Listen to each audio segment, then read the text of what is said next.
Na kuboreshwa kwa uchukuzi wa angani kunatarajiwa kufungua fursa za utalii na kuvutia uwekezaji kaskazini ya Kenya.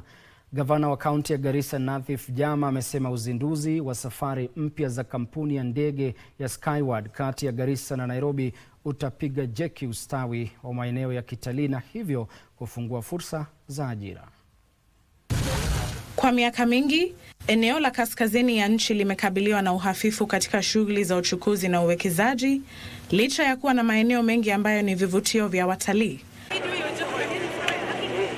Safari mpya za angani za kampuni ya ndege ya Skyward kati ya Nairobi na Garissa kufungua eneo hilo kwa watalii na wawekezaji.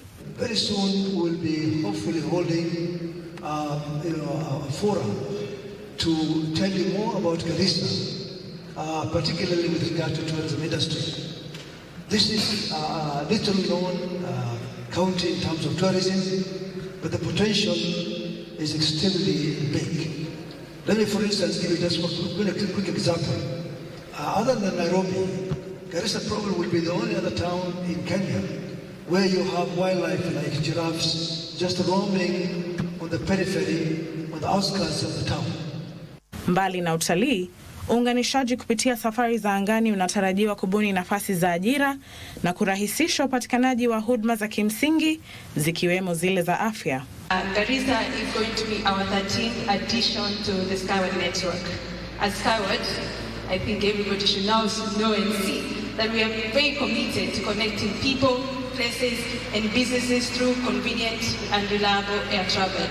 Hali kadhalika, hatua hiyo itaimarisha nafasi ya uwanja wa ndege wa Wilson kama kitovu cha safari za ndege za nyumbani.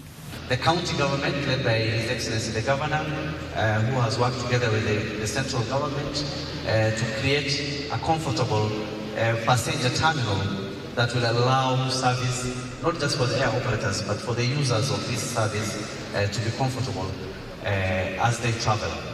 Nduta Mokami, Darubini.